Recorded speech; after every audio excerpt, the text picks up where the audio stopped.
This podcast is for you if you want to learn about the wonderful and wacky world of the English language and the people who speak it. If you want to learn English, speak English, and understand different speakers of English, then you're in the right place and you're going to love our podcast episode today. Welcome to English World with Kris Amerikos. We are a team of language lovers, expert teachers, and native speakers who are on a mission to help people around the world speak English and show the world their true value. We correct mistakes, practice pronunciation, and explore grammar rules while drinking coffee and having fun. So get comfortable, relax, grab a pen and paper, and welcome to the show. Today's episode is brought to you by English Every Day, an unlimited speaking practice program where you can join live speaking practice lessons with professional native teachers 5 times every day. There are a lot of courses on the internet and a lot of useful videos too, but the one thing that is missing for most English learners is practice. And if you need speaking practice, then English Every Day is for you. So click the link in the description or go to krisamerikos.com to learn more today.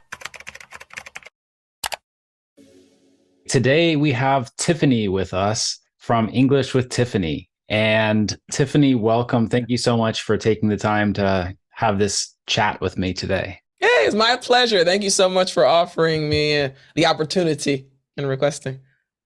Yeah, so I was really excited to chat with you, not just because you're big on YouTube and we talk a lot about YouTube here, but also, I was reading through your bio and you used to work at NASA as a web designer. Mm-hmm. What was that like? Because I'm just imagining, someone wearing a spacesuit, like writing code on a computer, like Outer Space Matrix or something. So yes, I did work there. What I will say, first of all, is that some amazing people work at NASA. So when I worked there, it was well over, I think it was almost 20 years ago when I worked at NASA. I had an amazing boss, amazing coworkers. And just to give you an idea of the type of people that worked there, one of my coworkers, he used to work for Disney and Pixar. Mm-hmm. So the talent was out of this world. So I'd walk to his desk and see him doing things, dealing with animation or illustration that would really blow your mind. And he said, "Oh yeah, I used to do this for Disney." I was like, oh, okay. Then another gentleman, he and I are very close friends, his family and I. He was our PHP expert. He was the guru. And at that time, PHP was pretty popular, but it's gotten even more popular. But I'd be sitting at my desk and all of a sudden I'd hear him speak in another language. At that time, I wasn't aware that it was Korean, but I mean, you had people with so many different skill levels all in one area. And it was an amazing experience because even though you were an expert in your personal area, you had other people around you that were experts in their area. So you were constantly learning new things. Everyone was improving because we were all kind of collaborating with each other. And for me, I was in charge of the site for, it's called NISN, NASA's Integrated Services Networks. It's been a long time since I've explained that acronym, but I was in charge of building their website. And I had a very unique situation because my boss for the web team, his wife was actually my, how do I say that? Not team lead. She was over the sector that I was building a website for. So if you didn't do a good job, there could be some issues because the person telling you what to do was also your head boss's wife. So it was interesting, but they were both amazing. Like I had a wonderful time. I really enjoyed my experience at NASA. Sounds like a really cool work environment. Yeah, it really was. It really was. Great people. And I think a lot of people would imagine that a job at NASA would be really cushy. And people wouldn't want to walk away from that, but you ended up moving to Korea and starting teaching English. So how did that happen? Because I think a lot of people wouldn't walk away from the job at NASA. Very true. Very true. So it was also my dream job. Like I went through college. I was a very hard worker, studied hard. So when I got the job, I was like, yes, this is what I wanted. What happened is, to give it to you in a nutshell, so I am a Christian. And one day I was realizing that My job was amazing, but I felt like I was on this earth to do even more. And I wanted to give back in some way. I wanted to serve in some way. And I wanted other people to experience this joy that I had in my life. And that was the impetus that led me to actually quit my job at NASA. So the main desire was I want to do more. I was doing a lot at NASA, but I felt like I could touch more lives. At that time, I didn't know in which way I would touch lives. So that's what led me to quit my job, but it was a journey. I didn't know that Korea was the immediate next step, but then I Wow. went to Korea, planned on only being in Korea for a year. A year turned into 10, and here we are So today. how did you pick Korea out of all the places? So you quit your job. Did you just like spin the globe and how did you come up with Korea?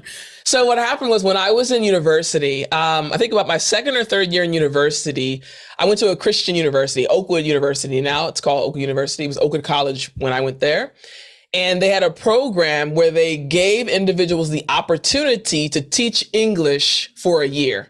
So I had quite a few friends that had actually went to South Korea and taught English for a year. So they would come back and they tell me about their experiences. Like, oh, Korea is an amazing country. We had a wonderful time teaching English. So it was always kind of in the back of my head as an opportunity to help someone else. And I was like, okay, English could be a good way to help someone. So that's how it actually came to be. I had friends that had actually taught in South Korea. That's so cool. So Mm. you knew people who had done it, and then through that program or through that school, there you were there. Yes, it was actually a mission. It was a missionary program. So through our Okay. church, so my university is actually a Christian university, Adventist university, and they had a missionary program in South Korea. So it's quite a big institute in South Korea. And what they would do is they bring students over, or those that had graduated, bring them over, and we would teach English and also teach the Bible. So it was a missionary opportunity through through the Adventist church. And I know that they have in South Korea, Christianity is a little different from how it's practiced in the United States. Maybe you can touch on that. So I am a Seventh Day Adventist, and the Seventh Day Adventist Church is the same in South Korea. Like we are same as it is in America. There are different views of Christianity. For example, an individual that's not a Christian in any way, maybe they're an atheist or agnostic or something to that nature. Some people had misunderstandings of Christianity. So honestly, for me, it was a great opportunity to present the good side. Like students would get to know me, and I was not a forceful person. I enjoyed getting to know people. I would teach them the Bible and say, listen, you want to learn English? I can teach it to you through the Bible. We can have great discussions. It was never this forcing of someone to become a Christian.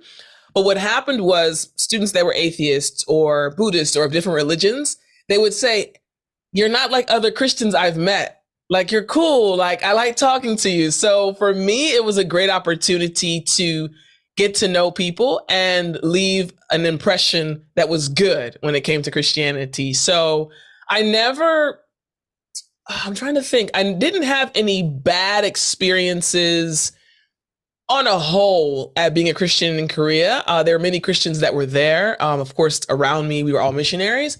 But yeah, I had many great experiences with students that were not Christians and came to know a Christian and realized, you guys aren't bad. So it was good.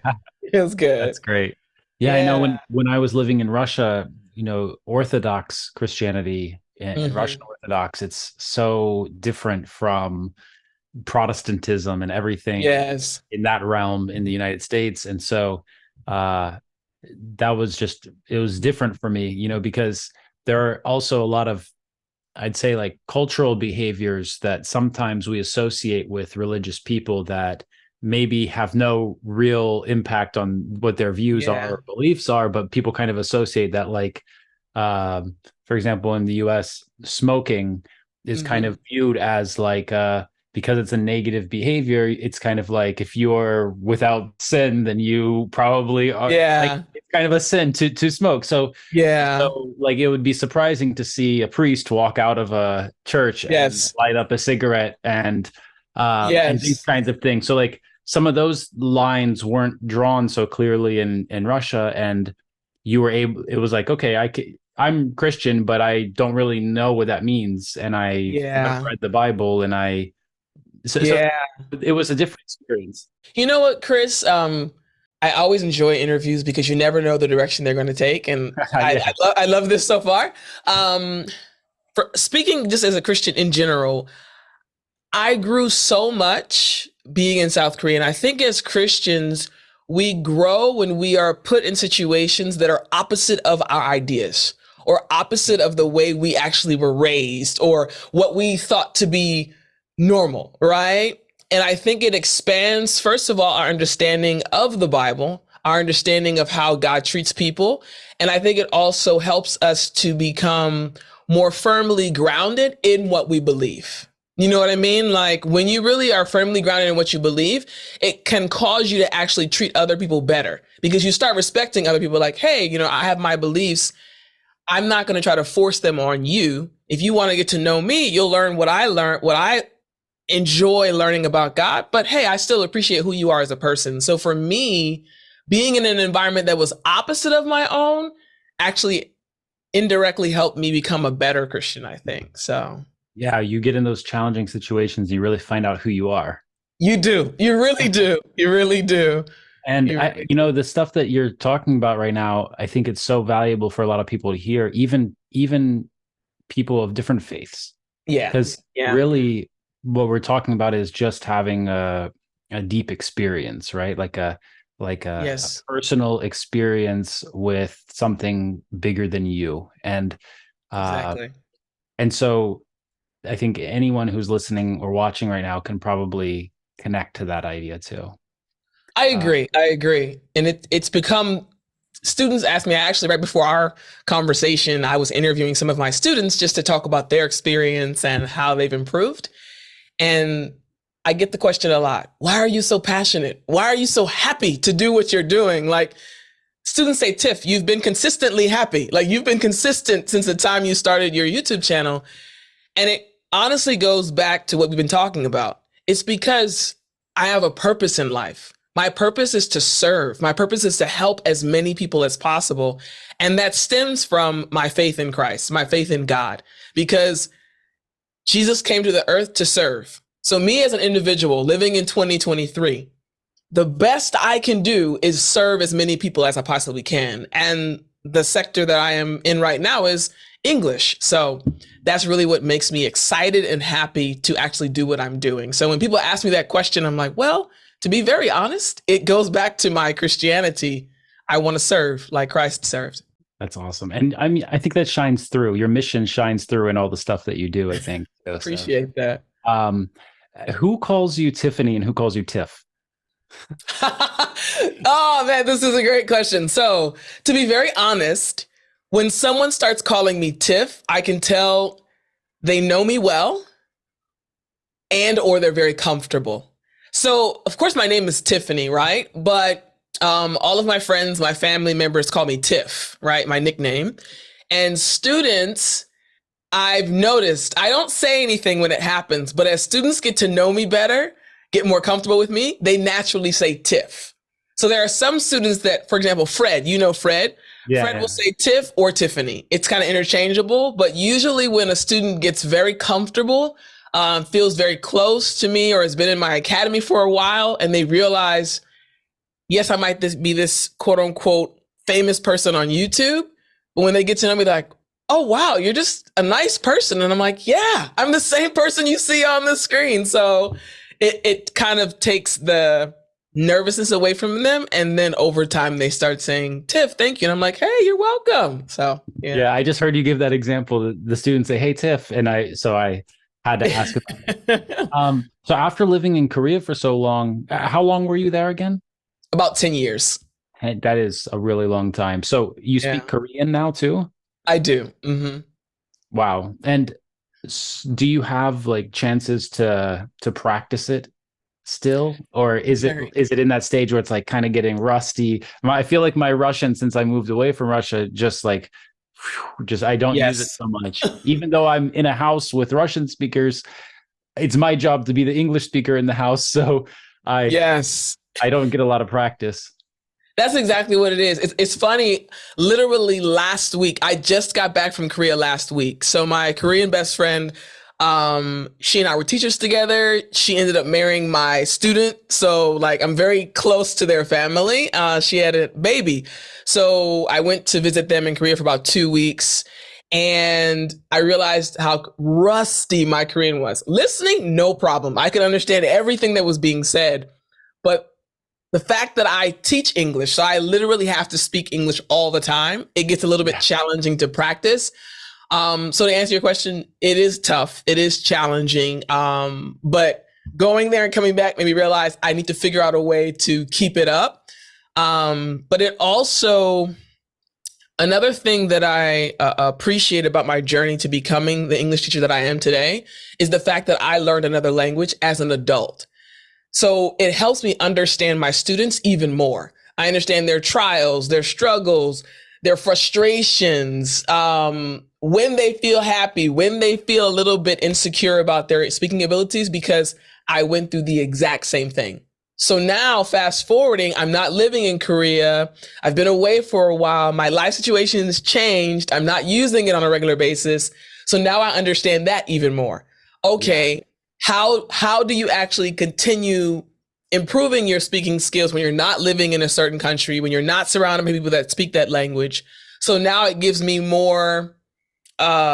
better ability to reach those students that are in my community, the ones that are like, Tiff, I actually spoke really well, but now I'm really rusty. I understand what that feels like to be in a group of people, know what they're saying, and you know you have it in you, but you just can't bring it out fast enough. I can speak to that feeling. So, I feel like going back and visiting, it also gives you that taster, because you're like, oh, I am really rusty, but also it's really cool to have that experience, I think, because it highlights the fact that languages change.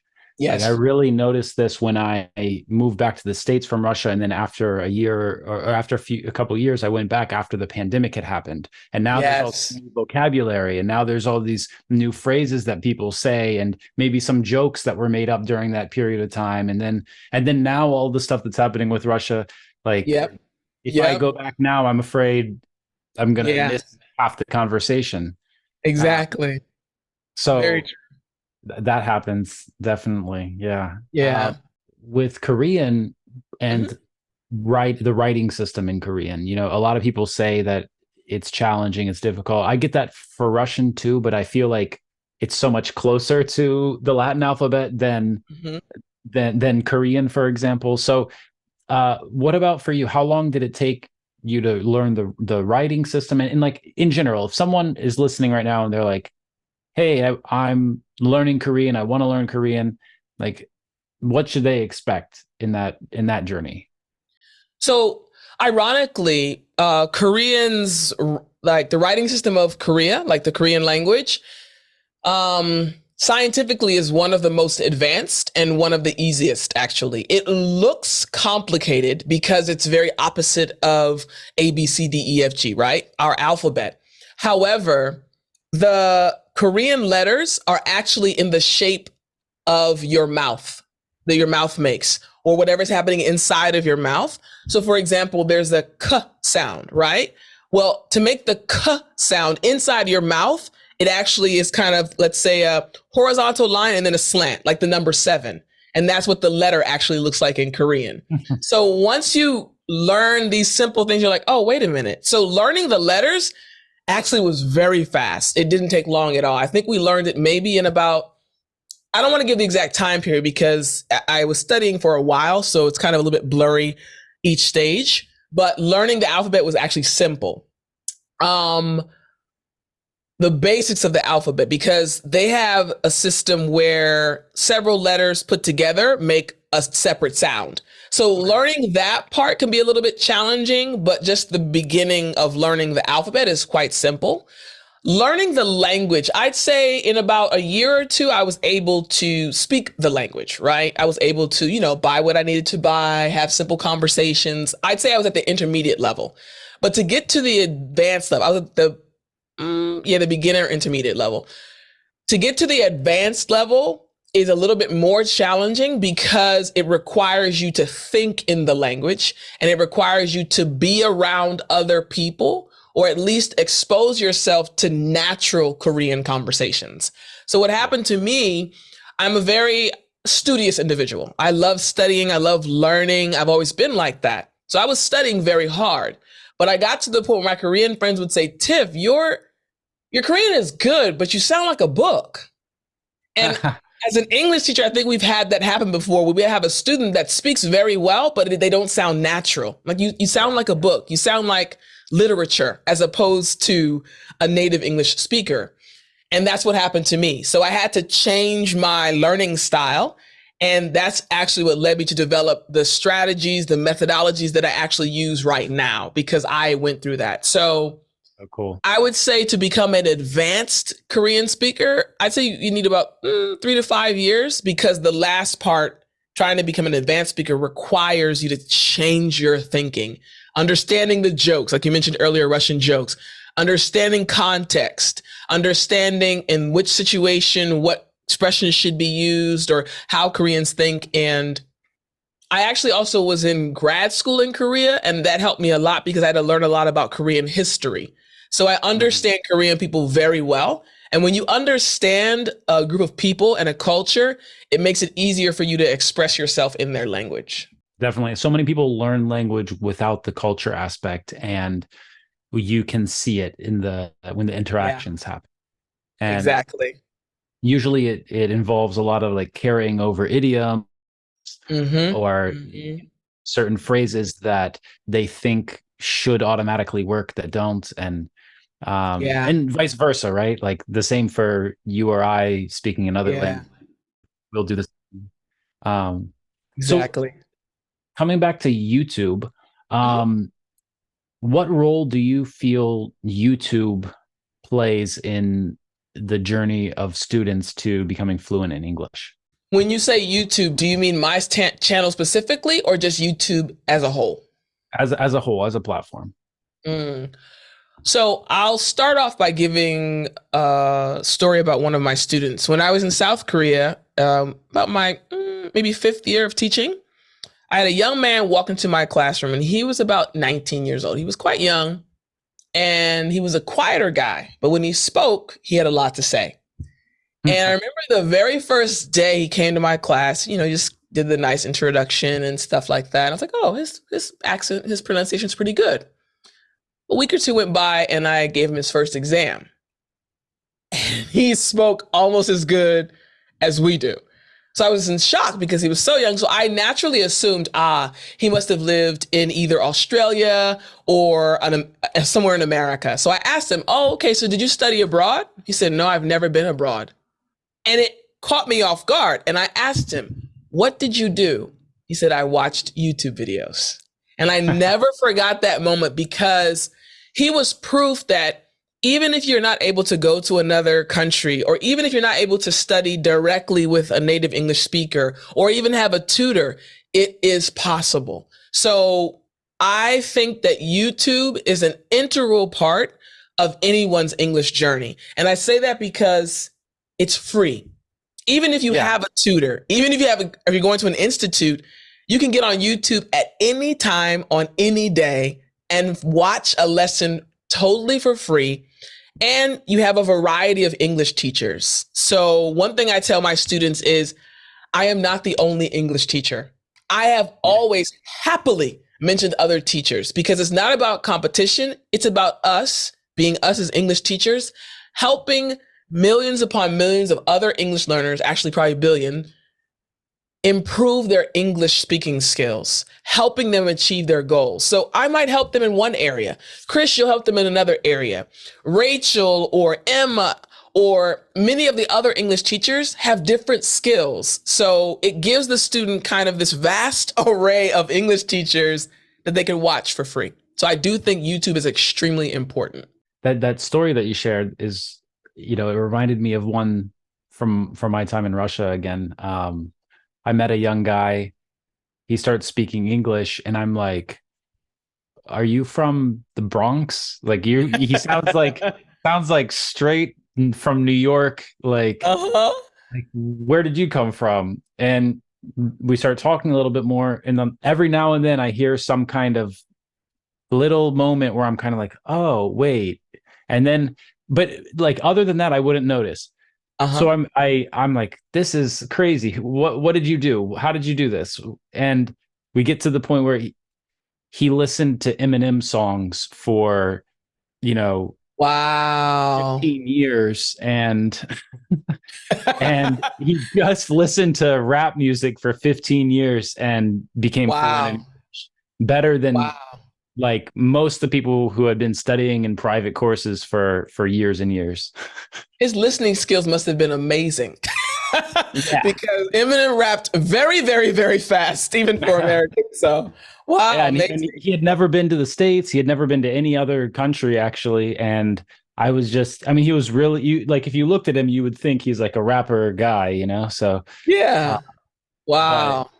I was shocked. But yeah, so that situation, it's just crazy how not like I have to say that not everybody can do that though. You have to Yeah. be like really obsessed about Mm-hmm. doing Mm-hmm. it. And Mm-hmm. if you have that drive, you can, but it's hard, True. I think. Yeah, it's true. It's true. If people can just go to YouTube and watch the videos, then Mm-hmm. how critical is the teacher really? And how much depends on the student? Okay. Great question. So, to answer the question in the first part, people have different learning styles.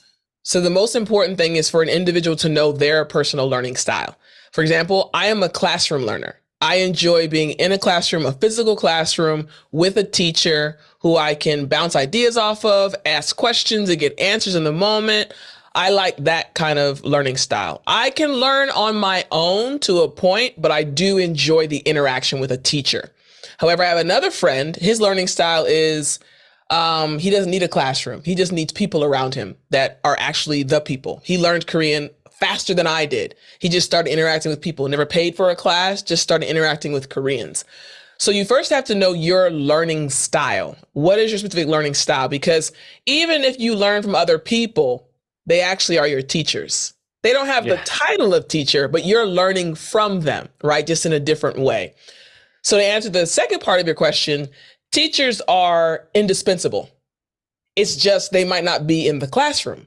It might be a teacher from a YouTube video. It might be a teacher in the form of your friend who you met during a language exchange, right? That person still is operating as your teacher because you need someone to guide you along your pathway. It might not be a step-by-step process where it's day one, do this, day two, do this, but you are analyzing what that individual is saying, how they're reacting in certain situations, their body language. They are acting as your teacher. So teachers are definitely indispensable. And second, again, students have to know their learning style. Uh-huh. So, I mean, because sometimes we get this feeling from students where it's like, I showed up to the lesson, Mm-hmm. I talked to you for a few minutes.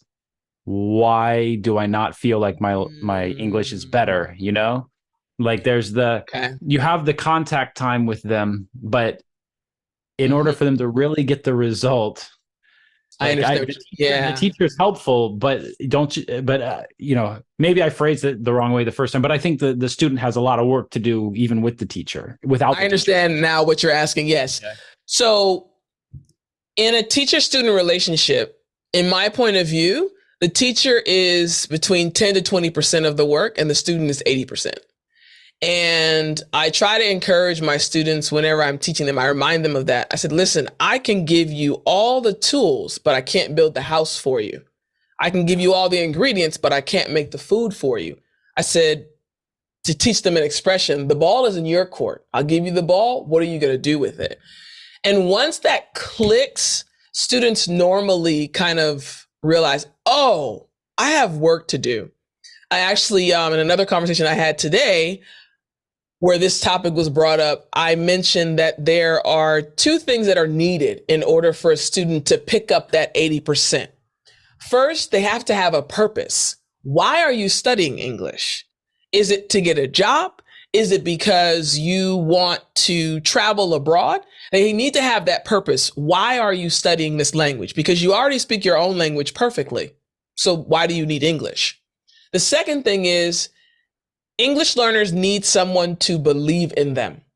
And I've noticed that many times students will come to my academy and they've never had someone that believes in them, right? It's not just, okay, I'm your tutor. You're paying me. Hey, during this hour-long session, I'm going to teach you well. After that, bye. See you next week. I don't ever want my students to feel like that because I genuinely care. Even for the students that are on YouTube that don't pay me anything, I genuinely care about everyone on the opposite side of that screen. I'm talking to a camera lens, but I care about that person. And I hope that comes across the students that are not able to pay. They only are able to use YouTube for free. Because when you believe in someone, they start rising to the challenge. Hey, if Kris believes in me, I can do it. If Tiffani believes in me, I can do it. I can put the work in because she believes in me. He believes in me. I was an athlete, and some of this idea comes from being an athlete and the hard work that had to go into. I played basketball, I played soccer, I played softball, I played all these sports growing up. And when your coach believes in you, you do more than you realize you can do. Your coach will go hard on you. Why? Because your coach sees your potential. So I don't go hard on students.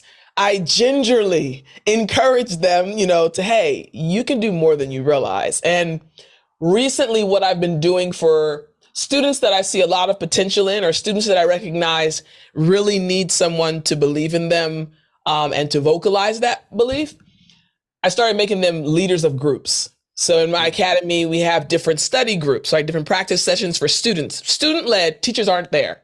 Yeah. I make students leaders of those groups. And literally the students that become leaders, they start off here, little nervous, not able to speak confidently. Within weeks, English skyrockets, confidence skyrockets, and now they're in turn encouraging someone else. So now they have a purpose, and they also know, hey, Tiffani believes in me. Let me step up to the challenge. So that's so cool. Coming back to the point that we were talking about Korea and, improving your knowledge of the language. So we talked about, going to live in another country, going to travel, going back to visit another country, but us as English speakers speaking a foreign language and our experience there. And there's kind of an opposite experience I want to highlight too, that I've had, and maybe you can feel the same, that after living in Russia for a long time, I was there for 8 years, you were in Korea for 10 years. And then after coming back to the United States, I found that actually the way that I spoke English had changed, and that I had been speaking English in the context of English teaching and with people who needed additional context and needed simplified phrasing and different things like that. So I'd been doing that for such a long time and trying to be in circles where it was mostly Russian and we weren't speaking English. And so I'd been doing that so long that when I came back to the States, people sometimes in the first few months, people would say like, oh, that's kind of different, or, oh, like, why did you say it like that? Or, so I felt that. And now that I've been back in the States for 6 or so years, since then, I found that my teacher voice has gotten weaker, and that my like native voice has gotten a lot stronger. And so it comes back to, it's a long way to come back to the story, but a lot of students want to speak like a native. So what does that even mean, to speak like a native? Just to answer the first part, I experienced the same thing when I came back. Mine was more of, though, I kept adding Korean phrases when I spoke in English because I was speaking Korean so much. Instead of it being an English reaction, I would react in Korean. My friends were very understanding, so was my family. So my dad's pretty funny. He just kind of roll with the punches. He was like, yep, I understood that. And he had no idea what I was saying. But so family and friends, they kind of understood, like, you've been away for a long time. We get it. You speak another language. So they were very understanding. When it relates to students wanting to speak like a native, so I think I have a very unique situation because I teach upper, intermediate, and advanced English learners. I don't teach beginners. When I was in Korea during my last, it happened early. I started recognizing that there was a missing piece for the advanced English speakers in other countries. Beginners, I could teach them, right? I could teach them, how to learn or memorize. I could teach them, different grammar rules or things like that. But my passion was actually in teaching people how to think and speak English. Yeah. I realized that I had, I guess, a gift or a talent for bringing that out of people, no matter what their background was. And the same was true actually in America. So I've never been shy up front. I've always been okay with being up front, giving speeches, giving sermons at church. And that's something that is not even connected to English. It's some people are nervous, some people aren't nervous. So those things or techniques that I use that make me so much more comfortable up front, I wanted to give them to my students. Well, I can't give those to beginners because beginners have not learned the foundation yet. So I realized my niche was actually in the upper intermediate and advanced level. And I started doing that even before my YouTube channel when I was in Korea. So to answer your question, I always had the native voice because my students wanted that. So it was like, okay, I'll just be me. I literally can just speak the way I normally speak. Granted, I didn't use as many idioms or as many slang phrases when I was in Korea because they didn't know what I was saying when I would use a multitude of idioms or slang. I used them in the right amount when I was in Korea, right? They were very intelligent, right? Since being back in America, though, I'm around Americans all the time. So my current students, I mean, every time we have class, every interaction, they're getting 5, 6, 7, 8 new idioms, 3, 4 new slang terms. Why? Because I'm surrounded now by Americans. So my students are elated. They're happy. Like, yes, this is what we want. And for me, when I started my YouTube channel, I was still living in Korea. So my teacher voice was a little bit stronger, right? And it was stronger because I can teach you in a professional way, in the sense of, like, if I go to a company, I'm going to give you 5 ways to do this. Step 1, step 2, step 3, step 4, step 5, and then breakdown. I can speak to you in that way and immediately turn off the relaxed Tiffani and turn on the professional Tiffani. That's not a problem, right? But what I noticed was after a while, I started integrating like story time. I don't know if you've seen some of my videos, like at the end of every YouTube video, I give a story about my life. Mm-hmm. When I give that story, immediately, you're going to get slang. You're going to get every colloquialism, every idiom. I'm just going to speak to you like I'm speaking to you right now, Kris. That's how I speak to the students. And I noticed that students loved it. This started about 3 or 4 years ago. And I've continued doing it every single video. And students tell me that's my favorite part of your videos. And it helped me realize, yes, it's important for us to teach things, but it's more important for us to teach it in our way, using our personality as the main focus. So it's a little bit easier, I think, because my students want the native. I'm like, all right, I'll just speak to you like a native. And what do you think about non-native teachers? Can students learn from non-native teachers too? Yes, I'm so glad. So I'm actually in the process of creating a program for non-native English teachers because when I was in Korea, the way our institute was set up, our non-native English teachers, they could only teach the beginner levels. They couldn't do intermediate and advanced. That's the way the school was set up.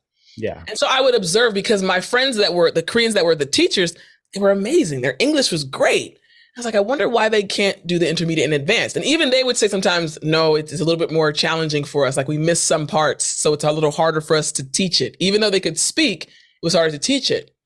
So I started analyzing things and I realized, Kris, when you and I were in school, high school, college, we were taught how to think in English.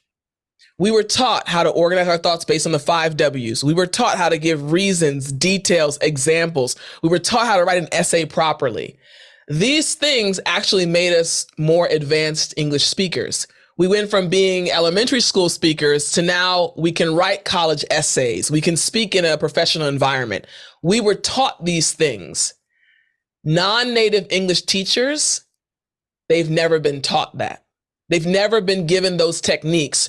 So I realized, oh, you guys are super intelligent. It's just no one has given you the tools you need to transfer this information to your students.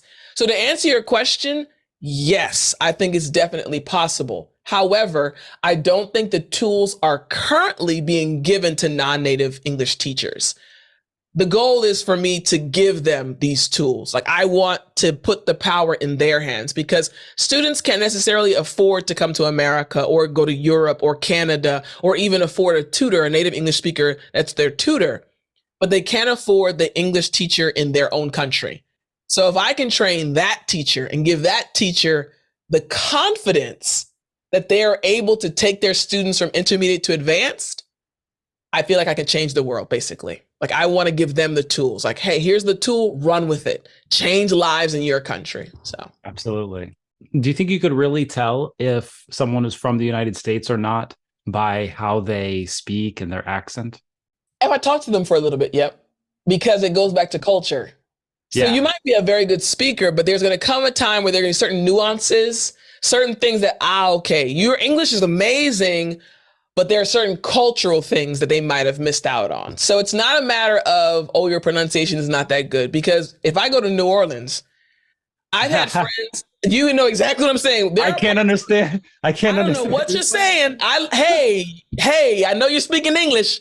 And this is not everywhere, but there are certain parts, like in deep parts. It's same thing with Maryland and DC. There are certain parts of Maryland and DC, the accent is so thick. I can understand it. Why? I'm from Maryland. I'm from DC. But someone coming from the opposite side, maybe California, will speak to them and say, I don't know what they're saying, but they're still a fluent English speaker. So I try to remind students, yes, pronunciation is important. However, don't be discouraged, because even in America, there are places that we can go that we don't understand other native English speakers. So I think it's more based on a knowledge of culture. And that's something I also try to do in the academy. I teach a lot about culture in a fun way. Like, I taught about Subway. Like, I took video of getting a Subway sandwich. Why? That actually represents our culture. Our culture is based on your opinion, your idea, your choices, which is very opposite of many of our students' cultures. Korea, you go with the flow. You do what everyone else is doing. America, no, you're independent. You have your own ideas. And that's representative of Subway. Subway in Korea is totally different. Yes, you can get what you want, but I found my Korean students, when they'd go to Subway, just give me whatever's on the menu. And I was like, oh no, let me get this. Okay, a little bit of that, a little bit more of that, because I'm American. So I found that teaching students things like that about culture and then connecting it to language, it just starts to click, so that when they do come and visit, or when they do interact with another native English speaker, they're not in shock. They're like, Tiffani told me about this. And all of a sudden they start feeling more confident, because they're not shocked. They're not nervous. They understand how Americans or native English speakers think. I think another thing that sometimes I try to remind students of when we have this kind of conversation on this topic is that, like, the other person also, like the person you're talking to, plays a role in the conversation, in the communication. Yes. So they forget about that sometimes, and they think, like, I know English, so now I should be able to approach any situation and get what I want out of it. But that is like a lot more work to get to that level than, because they might approach someone, we're talking about culture, right? So they might understand American culture, English speaker culture better than a person who has lived in the United States all their life, who hasn't been exposed to any other culture. And so and then the question of being fluent, it's like, students will ask me, well, how can I be fluent? Well, ask your friend who doesn't speak English if you speak English. That friend will probably say you're fluent in English. Because to a person who knows 0 words, a person who knows 10 seems like they know the language. And work that up, and then you'll come to the United States and you'll know all the words and all the stuff, and you'll meet a person who speaks in a completely different way, and it's wrong according to the rules. And now you'll feel, and then he'll say, no, you're wrong, I've been speaking this language my whole life. And so I have this funny phrase that I told my students. It's ironic that when we learn a language, like learning a language, you spend so much time trying to learn how to speak like the people who have forgotten the rules. We try to learn rules to speak like the people who forgot the rules. Exactly. I tell my students all the time, listen, I'm not your grammar teacher. That's one thing that I'm like, I will never teach you grammar. I'll point you to some good grammar books, but like you said, we don't even focus on the grammar rules after we know the grammar rules. So yeah, it's true. Do you think that the community of English teachers on YouTube in general is positive, negative? What has been your experience with YouTube as a teacher creator? As far as them interacting with me as individuals, like, yeah, overall on the platform. I mean, even other channels interacting with you, other people, I mean, me getting in touch with you, stuff like that. I've had a very positive experience. Every English teacher I've interacted with, whether it be via interview or via email, they're very sweet. The word that comes to my mind is sweet. And I think it's reflective of our job. Like, we literally are giving constantly, giving to help somebody else speak our language, trying to help them understand. And that takes a special person to do that. Someone that actually really cares about someone else's well-being. So the interactions I've had with English teachers, yes, everyone has a different personality, but across the board, whether someone's an introvert or an extrovert or whatever their personality might be, at the heart, everyone has been extremely sweet and kind, extremely sweet and kind. The guy I met, Bob the Canadian, I've met, she's British, not Emily. Anyways, Rachel, I've interacted with her via email and other people as well. Everyone's been extremely kind. So yeah, I've had a very positive experience. Yeah. That's great to hear. Lucy. Sorry, I was trying to think of Lucy. I was like, I know Lucy. your name. Okay. Yeah. Everyone has been extremely kind. Well, how would it make you feel if someone dedicated their whole channel to making videos about the mistakes in your videos? So how would I respond to this question? I'm in a very unique position, and I'll say this because students have become ambassadors, and I don't really get negative comments because students come very quickly and say, don't do that. Tiffany's a kind person. And so it kind of mitigates that tendency of people wanting to be negative. I'm saying that to say, I don't foresee anyone coming to make negative videos about me. Let's say that does happen. If the entire channel's about me, I would reach out to them privately and say, hey, can we meet via Zoom? I want to talk to you and see what's going on. For me, there's a phrase, hurt people hurt people. So if someone has dedicated an entire channel to picking or nitpicking at someone's mistakes, for me, it says more about them. And I want to speak to them to see, hey, like, what's going on? Like, what's really the issue? What's really happening?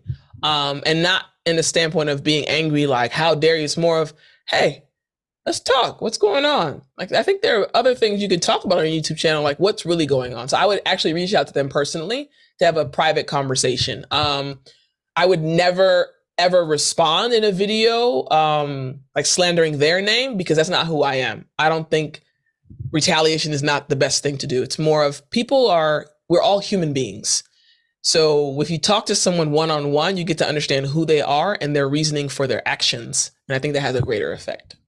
What if it came down to you have a popular channel and they want to grow theirs, and they know that by creating this controversy, they're going to grow their channel? What if it just came down to that? That's an excuse, not the root. So I'd keep talking to them like, that's not what it is. Let's keep talking. So whether it be, oh, I need money. Okay, that's the real issue. You need money. And you've seen on YouTube, people that do reaction videos get popular and they get more money. So even in that, the issue is not with me. The issue is you need more money. Right. All right, so let's talk about that. Why do you need more money? What's going on? My mom is sick. Okay, so what other ways? I would actually seek a way to help them. Like, hey, how can I help you? As opposed to you slandering someone else's name, not even just mine, how can I help you with that? And this is something that's genuine. Like, I would genuinely do that as opposed to immediately getting upset. That sounds like a great a great reaction, and anybody who is dealing with that right now, maybe that'll give them some motivation. Hopefully, yeah. So last question, Sure. In just a few words, how can you kind of tell us the whole story of how you went from NASA to blasting off your YouTube channel to 2.5 million subscribers? So, in a nutshell, if I were to tell that story, my goal as an individual has always been to help other people shine. Always. When I was in elementary school, I was the individual. I was always top of the class, but I was also always the person creating study guides for everyone in class for free. Why? I wanted everyone to shine. That has been my motto my entire life. And it wasn't until I started the YouTube channel and things started progressing that I realized, oh, this is who I've always been.